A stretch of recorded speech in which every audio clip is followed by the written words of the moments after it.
Today we've got a great revenge story on someone who refused to update their phone details with anybody. We'll get into that in a bit, but first, one of my favorite things is following the older siblings of my haters so they'll remind them how well I'm doing. I went through a pretty rough patch, and during it, a lot of my lifelong friends turned on me and became my biggest haters. After years of silent work and keeping to myself, my career took off. I found the love of my life and moved to an enviable part of the country. I had an opportunity to photograph the Rolling Stones as well as some of my old friends' favorite bands, all big headliners. One day on Instagram, one of the suggested followers was the older brother of my single biggest hater, and his profile was private. Being cocky at the time, I was like, yeah, I bet he wants to see all my cool stuff too, so I follow him. It gets back to me that this older brother went to my biggest hater and literally pulled out his phone to show him that I had photographed his favorite band and apparently mentioned something about how hot my girlfriend is, and he of course hated it.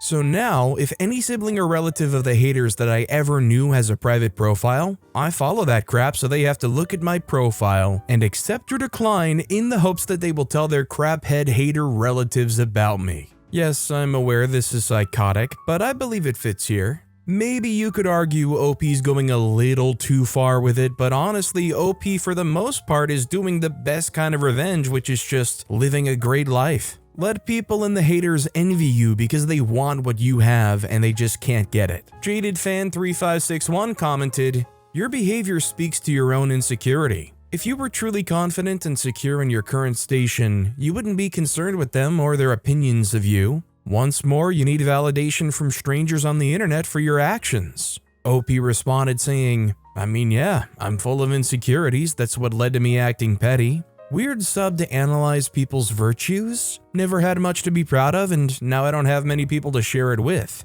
Made me a little bitter, even if I played a part in it. Also, hi, I'm Steven, and if you guys enjoy awesome stories of revenge, it would be amazing if you left a like or left a review if you're listening to my podcast. That said, our next story is, dude lied that we hooked up, not realizing he surrendered all his power. I tend to ramble, so I'll do my best to keep this brief. One morning while getting ready for work, I responded to a Tinder message from a guy who happened to be in the same field of work as my brother-in-law. In his field, a lot of the guys knew each other, so I mentioned brother-in-law.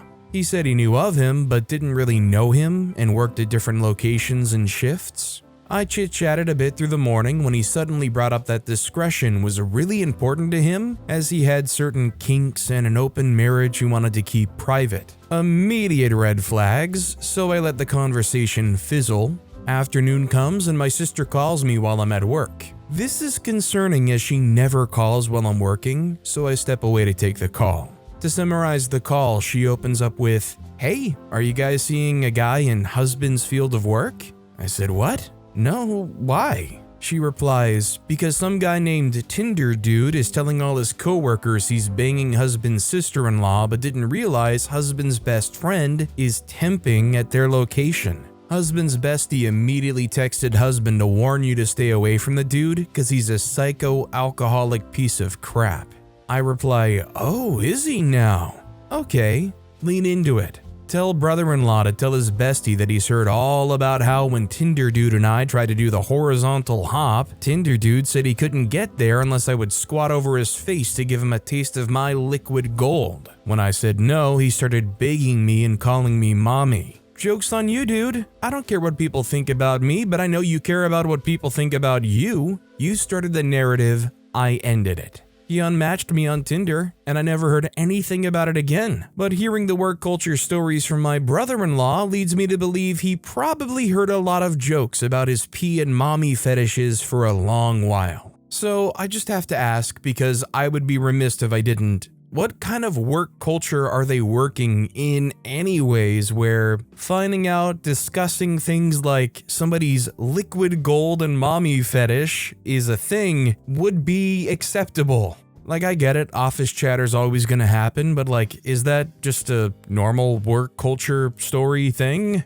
Ready Conflict 1887 commented, "This was actually some of the best piece of advice someone gave me in high school. A guy tried to brag about hooking up when I'd never even talked to him. My response, no, he had a weird rash down there, so I ran away. I don't want syphilis. It was equally immature, but it stopped the rumors fast. Derpy Gamer Plant commented, "We had a dude in junior high who had a goal to bang all the girls in his year. Safe to say I was not interested, but he lied sleeping with me. I cried my eyes out to my mom and she said to make crap up. So we did. I told the blabbermouth gossip girl at school, yeah, but I'm not doing it again. His D was tiny. I couldn't feel it at all in 2 pumps. Bleeded like a goat when it happened. It was weird."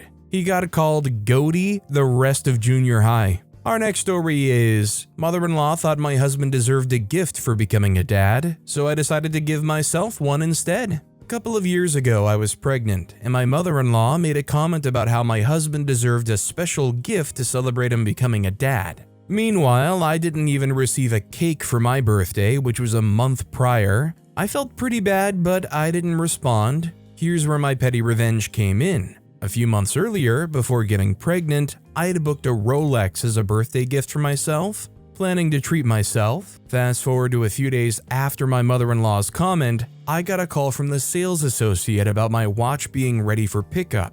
I decided to go ahead and buy it right away. When I picked it up, I casually mentioned to my mother-in-law that I bought the watch for myself because I was going to be a mother soon. You could practically hear the jealousy in her voice. Now, every time I wore it, I couldn't help but smile knowing I treated myself while she thought my husband should be celebrated. Petty?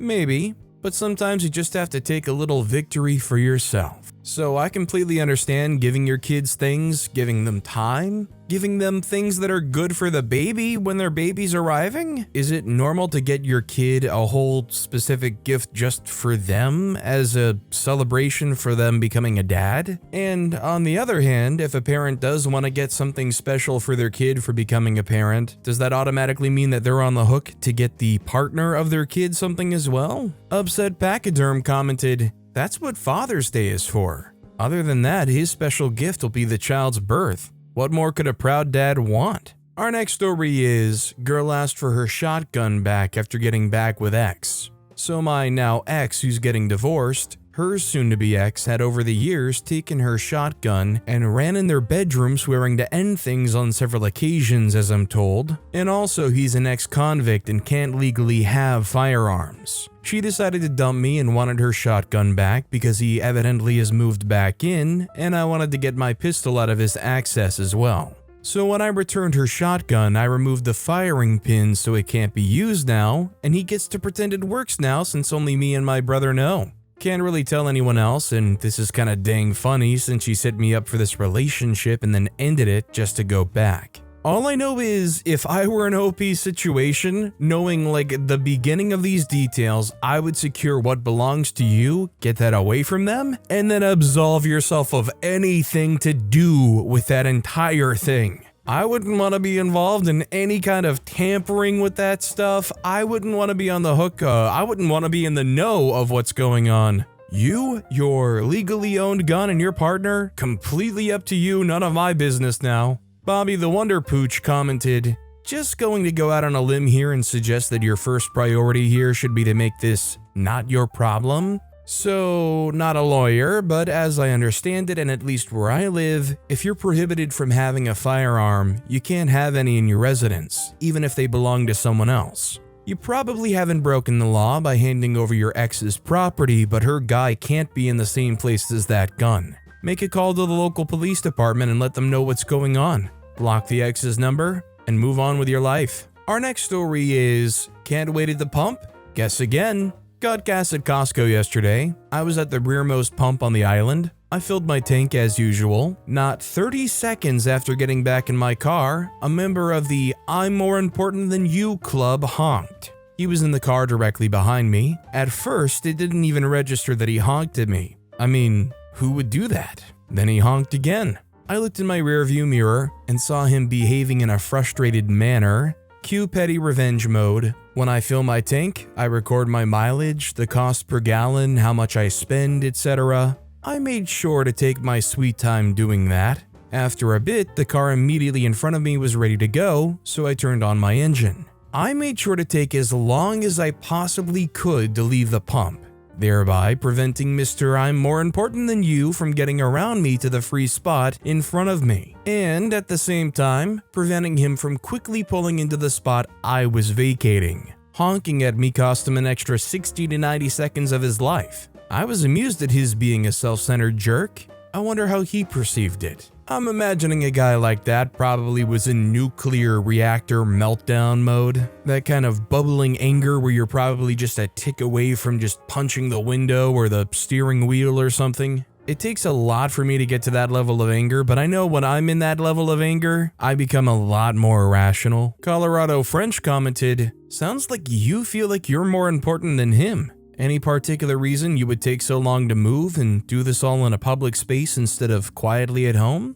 Aw2D2 commented, "No kidding. When he said 30 seconds after getting back in, I'd have been annoyed too. Those lines are always so long. I appreciate the people who have their cards ready when they pull up and that drive off once getting back into their car. Making others wait while they do things that could be done while waiting for the pump or out of the way afterwards." Our next story is, "Coworker slandered me, so I got revenge." I was working in a kitchen doing some casual work, mostly food preparation. Crappy job to be honest. Anyway, one of the dishies found out that I was living in a tent. House prices are out of control, and spread it around work telling everyone and started making snide comments to me in front of others, like offering me to lend me his bed, wink wink. So I started telling people that he was just mad at me because I stopped sleeping with him. We never did. Eventually someone told his girlfriend and they had a big fight over it. He never spoke to me again. If I was working in that kitchen and I overheard this, I feel like my heart would legitimately shatter. Like hearing somebody that's just doing a food prep job trying to get by that lives in a tent, and people like cracking jokes or being like, "Oh, you can come sleep in my bed." Like just the most sleazeball thing you can do.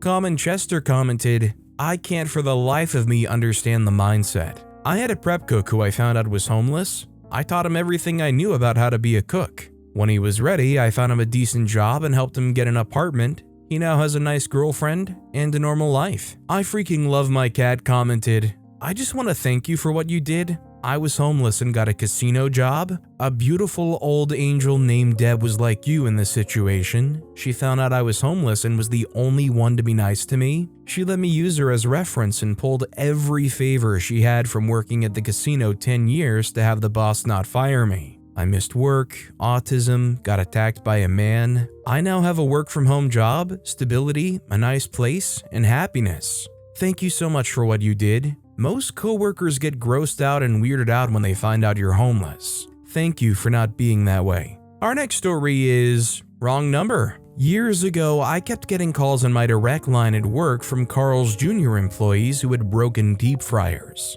I don't know if my number was similar to the repair line or if Carl's Jr. had listed the wrong number or if my number was the same but wrong area code. All I know is that about once a week, I'd get a call from a panicking employee at a different Carl's Jr. I would tell them that I didn't work for Carl's Jr., that this was not the repair line. Please update your phone number listing. This went on for about 6 months. Finally, I'd had enough and I just told the caller, "I'll have someone there within an hour to fix it." Happened again the next week.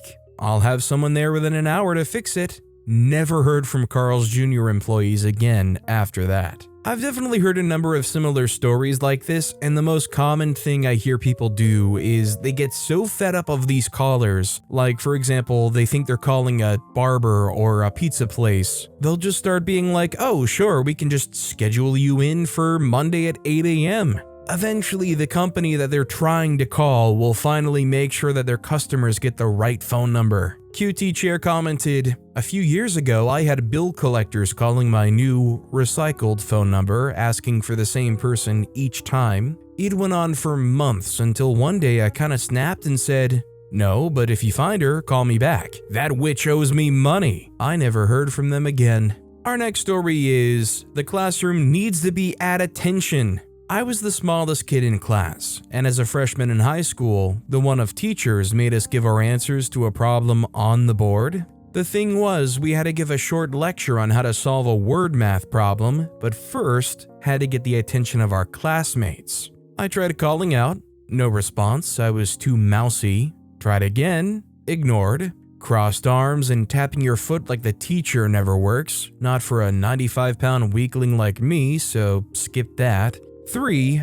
Plan C. Go nuclear. I knew how to make the chalk squeal. I grab 2 pieces, and you hold lightly by the back and push at a low angle and tilt up till it resonates. I started at one end of the long chalkboard and got both pieces to start screeching. Screech. Don't forget, ×2 at the same time, both hands. Screech. Turn and look. Whole class is in shock, covering their ears, eyes squinted in pain. I've got the evil grin. Teacher looks at me and is laughing. She has her ears covered too. Worked my problem on the board. Everyone is quiet and listening, back straight, paying attention. Now that is like it. One young lady I vividly remember has her hands clapped on her ears with a big ow on her face. Next week it's my turn again. I pick up 2 pieces of chalk, press on the board, turn and look. Wow, everyone's paying attention. One young lady classmate, same one described and is now a professor I must say, says, "Please don't do that again." All it takes is establishing that reputation and people are going to notice you and respect you, at least remember you and what you did. Gepetti72 commented, "That's the way you do it. I've used the drill instructor voice to shock a rowdy class or groups to silence a couple of times. It's very useful as I generally don't raise my voice, even though I may carry over the classroom." Zoreb1 commented, "Have a friend who once was a sergeant in the army, brief stint. I don't think he was a drill instructor, but he was in artillery. He got into an argument with his wife once and used his drill instructor voice. Surprised and scared me. I haven't heard him use it other than that one time." Our next story is, if you're gonna steal the catalytics off my truck, you should have checked if they were actually functional first. Wasn't so funny when it was turn. Was a fun morning at the beginning of last week, starting up my truck and waking everyone up at 2:45 a.m. to learn someone swiped the hollowed out cats. The idiots missed the neighbors' cameras that basically gave away who they were. It's 2 kids from the area who drive around in a pretty busted up police Crown Vic. I chose not to call the cops. Instead, I called one of my friends who's code enforcement and let him know what my plan was, and he relayed the info to the police that I was finally going to do a nuisance tow on that same Crown Victoria. The car they drive isn't street legal as it has no license plates or insurance or working taillights and rattles like crap due to the trash sound system. They also spend their whole day at a chicken shack smoking. Not sure who they're getting money from, but I'm guessing stealing catalytics was part of the equation. When I spotted the car sitting on a quiet street, I called it in and got the go-ahead to tow. I took it straight to the police station and they tried to run an owner check with the VIN number, only to find out it hadn't been registered since 2011, and the owner was someone other than the kids who sold them the car with no title because of all the back registration owed. The cop said we can go ahead and take it to the junkyard so they can get a black title, aka certificate of destruction.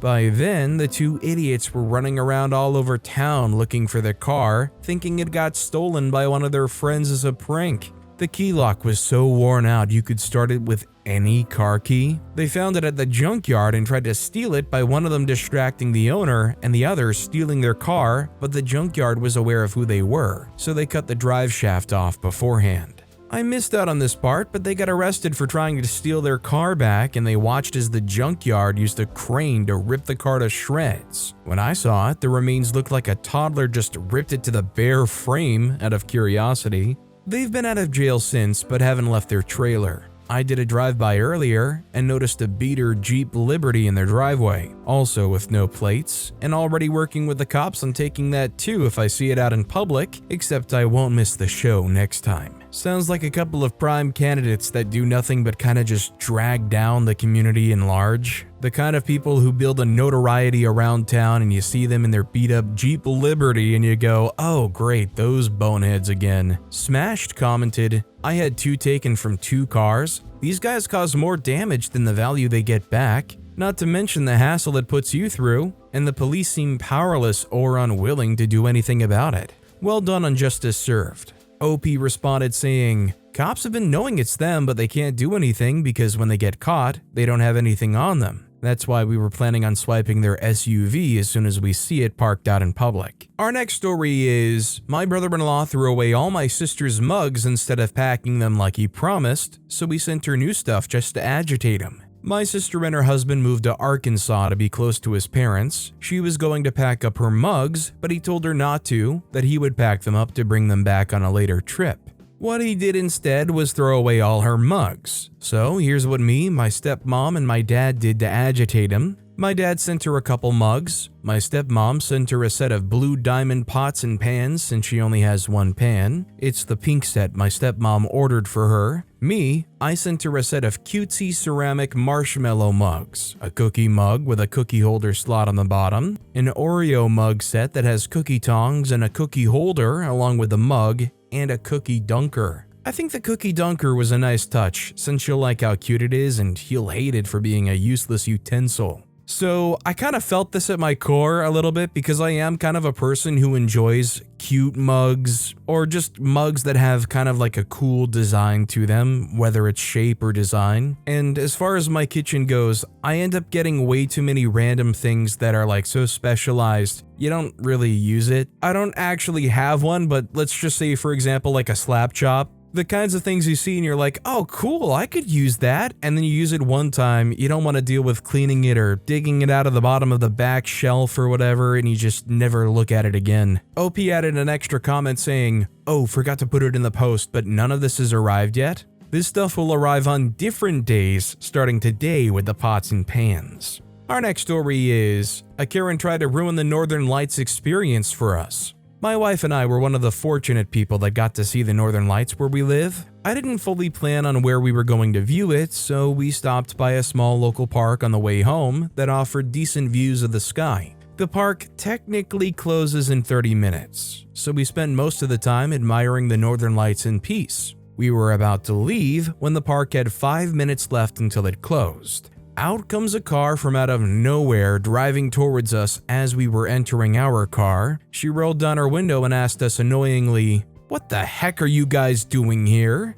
I innocently said that we were looking for a clear spot to view the Northern Lights. Then she said something along the lines of, "Well, that's a good reason for me to call the police on you because you're not supposed to be here." Once again, we made sure it was illegal to enter the park because the last thing we wanted was to trespass and get ourselves into trouble. The kicker here is that we live in a rural part of Pennsylvania and her car had a huge sticker of someone running for the PA House of Representatives for our local district. It's known that Pennsylvania is a crucial swing state and our district is purple. I already knew who I was going to vote for, and it wasn't that person the lady is supporting. So I pretended to be an apathetic voter and asked who that person is. She went on about that person and how great she was. I then said, "Well, I wasn't going to vote, but you just convinced me to go out of my way to register and vote against her and whatever party she's in." Her mouth opened wide and she was left speechless. She then called me racial slurs and threw insults at me.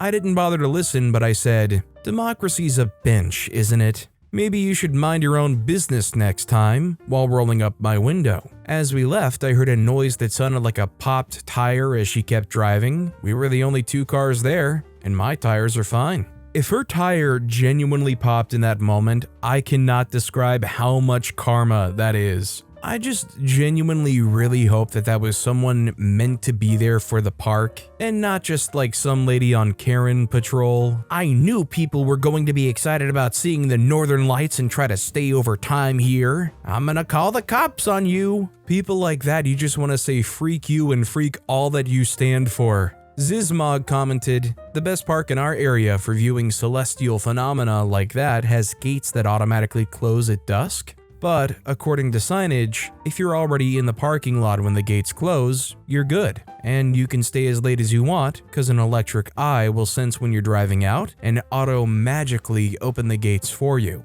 Our next story is, you are your own revenge. My boss and I are friends. We carpool and share an office. Today, my wife brought me my favorite lunch. Boss commented it smelled good but oniony. I ate most of it but had to leave my desk briefly for a time-sensitive task, about 5 to 7 minutes. When I came back, boss had thrown the rest of my lunch away because the smell was getting to her. The revenge, she threw what was left of my lunch in our shared office trash can. Nobody can enter the office. Now, I always take my lunch trash to the dumpster to avoid old lunch stank. Because she chucked it, I didn't take it out. Those last bites of today's lunch will fill our office with the smell of sweet, petty revenge by morning. Unless your office is willing to pay for the fancy trash cans that have the bags that try to scent odor block. Like OP pointed out, they didn't solve any of the problem. If anything, they should have opened the window and just chucked it out. Would have been a better alternative to putting it in an open-air trash can. JPB230 commented, "You do realize your boss doesn't respect you, at all. Throw away the rest of your lunch? Who the freak does that?" Our next story is, my tree was cut by an HOA I didn't belong to, so I lit that idiot up. I posted this over in /freakHOA and a lot of them suggested I repost it here. I cleaned it up a tiny bit. This happened about 10 years ago. My house is the first house in the neighborhood behind mine. I am on the corner. The street on the side of my home is the HOA neighborhood, but my front yard is on a different street that isn't part of the HOA. When I moved, I asked them if I could pay their HOA fees to let my kids use the pool and playground directly across the street. Nope. I planted a mulberry tree on the corner of my property and started getting visits from their HOA saying that my branches were too low to the ground and it violated their HOA. I told them if I was in the HOA, you'd see my kids swimming in the pool. Since they didn't, they would have to deal with my tree. My kids love that tree and still come in spring to gather berries, even though they're now in their 20s. Then one day I come home and someone had lopped off a big branch from the tree, one that went out to the street. I tried to find out who did it, but they kept mum about it and there wasn't anyone I could go after. So I rebuilt the branch using PVC and wrapped it in bright Christmas lights. It was May, and then wrapped the rest of the tree for good measure. I did it ugly too. It was propped up with old branches I found in the woods and some rope and just looked awful. I kept those lights on all the way until just before Christmas when I took them down. They sent me some letters, but they just went into the trash. The HOA members who came to my house to ask me to bring them down since it was the gateway to their neighborhood and that I was probably affecting property values were told to freak off. They never did mess with the lights though. I guess they were worried about what I would pull next. I went and looked at my Facebook and found a pic I took. It doesn't have all the lights, but it shows most of the awful glory. You can see the wound on the tree about a foot above the fake branch. So I think the real reason they probably didn't mess with the tree again is because they got away with it the first time and probably did mostly what they wanted to do. Since they got away with it, they can't do it again because it's probably a safe assumption that especially with OP putting all those lights up and whatnot, they might go out of their way to make sure there's some kind of security recording. Smart enough to not take the gamble again, right? Going South Garage commented, "I know of someone in a similar situation. House on corner, not part of HOA. First time they tried to mess with him, he placed an old white toilet at the edge of his property and planted a fake flower in it." Our next story is, "You won't change your phone number? Challenge accepted." Christine used to have my phone number 3+ years ago. Clearly, she didn't want the baggage in her life to follow the new number. Debt collectors, old flames, male and female, she was prolific if nothing else, and others. I can understand this, and Christine, I hope your new life is better today. Debt collectors gave up pretty quickly. I haven't heard from one of those for 2 years now. Some of the old flames were very persistent, but eventually gave up as well. The last call or text from her past lovers was a year-ish ago. The big challenge was family, personal appointments, mostly text confirmations, why to confirm and to cancel, from doctors, hairdressers, nails, etc., and her employer. I still get the odd call or text from family that can't understand why Christine didn't share her new details. Sorry, I can't help you understand her motivations. As the calls and texts would come in, I explained it's not her number anymore, please get her to update her details. Normal stuff for someone changing their number. People would say, thanks, we will get her to update.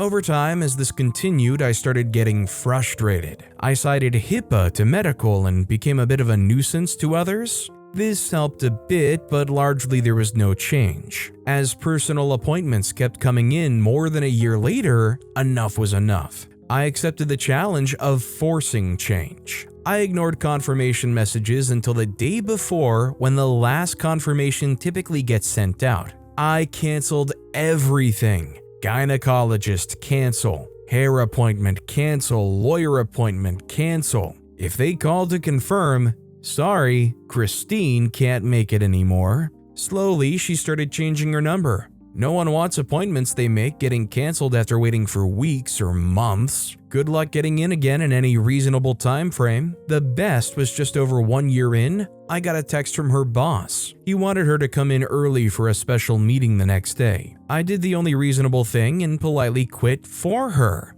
The next day, I got a very terse text from her boss saying how unprofessional, unkind, not funny, etc. that text was. My response: get Christine to freaking change her number. I then got a very expletive-filled text from Christine. My response was, change your number or I will keep canceling all your appointments. At that point, I don't think she realized how her appointments were getting canceled. A second, even more expletive-filled text followed. I LOL'd in response. Guess what? No more personal appointments. Still the occasional family member though. How lazy can you be? Now, I will play devil's advocate for Christine here. I will say, when you change your number, there probably are a good number of things that you gave your number out for and you signed up for that you just don't really have in the back of your mind that you need to update. Something like a barber that maybe you've been going to for years, or a doctor's office where you wrote it down when you first signed up. You might just not remember to update all that stuff to your new number. That said, OP gave them plenty of warning it shouldn't have gotten to that point. Honky McHawkface commented, people keep using my email address like this, so I canceled the dude's return flight. He wouldn't know until he's at the airport because they sent the confirmation to me as well. Blup commented, I had the exact same thing and I canceled his return flight too. I'd emailed loads of people back asking them to tell her to stop using my email address. One person, who I assume from the email content was her husband, told me to give her email back and was very nasty. It was my email. I'd been using it for over 10 years by this point, so I started canceling everything, and when I got the flight booking emails, I waited until after they departed and then canceled the return flight. It stopped for about 2 years after that, but it slowly started to happen again, receiving emails from online shopping and other random service sites she signed up to, so I go to log in and change her password, and then she obviously can't get back into the account to change it back because the reset emails all come to me, and it stopped happening for about 6 months now. But with that being said, that's all the time we have for today. Now, if you want to hear another awesome revenge story, check out that video on the left. Or if you missed my latest video, check out that video on the right. That said, I'll see you all next time with some more stories.